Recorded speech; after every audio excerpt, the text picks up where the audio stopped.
ሰላም እግዚአብሔር ይብዛሕልኩም ናብቲ ዩቲዩብ ቻናል ተኸታተልቲ ኩራት ኣሕዋተይ ከመይ ኢኹም ተሓንድኹም? ኣነ እግዚአብሔር ይመስገን ጽቡቕ ኣለኹ።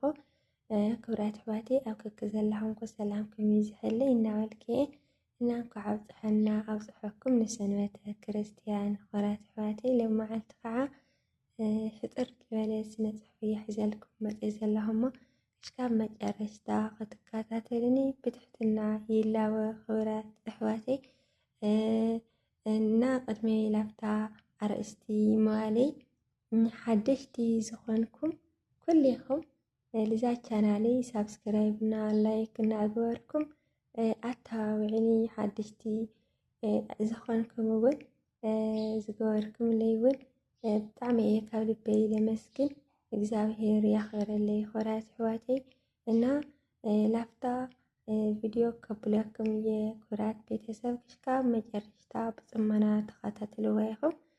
ስለዚ ኣርእስታ ድማ ልባም ጓል ንቤታ ወርቂ ንበዓል ቤታ ዘውዲ እያ ትብል ኩራት ኣሕዋተይ እና ክሽካብ መጨረሽታ ኣዳምፅኒ ኢኹም። ልባም ጓል ንቤታ ወርቂ ንበዓል ቤታ ዘውዲ እያ ልባም ጓል ቤታ ትሃንጽ ቤታ ብፍቕሪ ዝተመልአ እዩ። ልባም ጓል ብመንገዲ እግዚአብሔር ዝምራሕ ኣዳም እያ ትምነ። ልባም ጓል ኩሉ ግዜ ፍቕሪ ክርስቶስ ዝምህራ ኣዳም እያ ትደሊ። ልባም ጓል ኩሉ ግዜ ብእምነታን ብባህላን ትኸርዕ እያ። ልባም ጓል መስተውዓሊት ፈቃር ገራህ ገርሂ እያ። ልባም ጓል ምስ ደቂ ሰባት ሓጎስ ፍቕሪ ጨዋታ ሰሓቕ ትደሊ እያ። ልባም ጓል ጠንካራ ጽንዕቲ እምንቲ ኣብ ንገዛእ ርእሳ ድማ ትምርኮስ እያ። ልባም ጓል ፍርሃት እግዚአብሔር ስለ ትፈልጥ ንደቂ ሰባት ኣይትንዕቕን እያ። ልባም ጓል ፈቃር እዩ ልባ ደሞ ኩሉ እዩ ዝጐድኣ ግን ከዓ ንጽቡቓ ምዃኑ ስለ ትፈልጥ ተስፋ ኣይትቖርጽን። ልባም ጓል ንኹሉ ብመዓረ ተፍቅር ኣኽብሮት ደቂ ሰባት ድማ ትፈልጥ። ልባም ጓል ኣብ ስራሓ ጽፍፍቲ ሕጉስቲ እያ ኣብ ኣምላኽ ስለ እትወከል። ልባም ጓል ዕላማኣ ኣይትረስዕን እያ ዋላ ተወዲቓ ትትስእ ኣብ ዓብዪ ዓወት ከም እትበጽሖ በዓልቲ ሙሉእ ተስፋ እያ።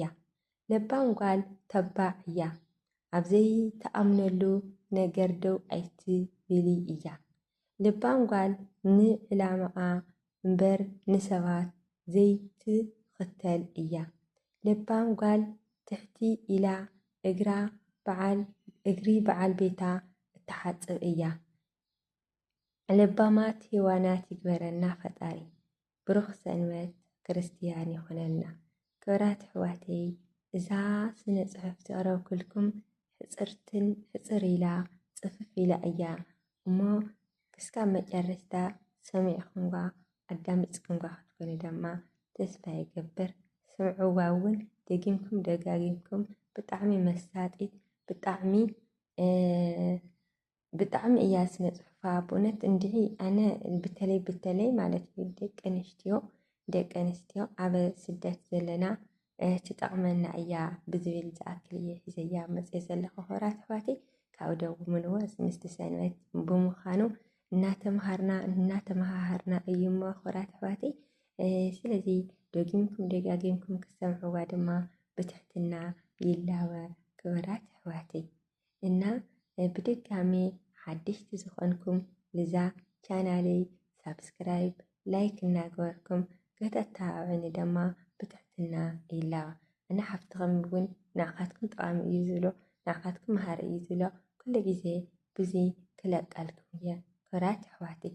ኩላትና በዓልትና ንበዓልትና ኣብ ዝለዓለ ደረጃ ንኽንበጽሕ በዓልትና ንበዓልትና ንተሓጋገዝ ኩራት ኣሕዋተይ። ስለዚ እዛ ለረአኹምካ ድማ መምሃሪትን መሳጢትን እያ እሞ እስኪ ኩልኹም ኣዳመፅዋ ኢኹም ኩራት ኣሕዋተይ።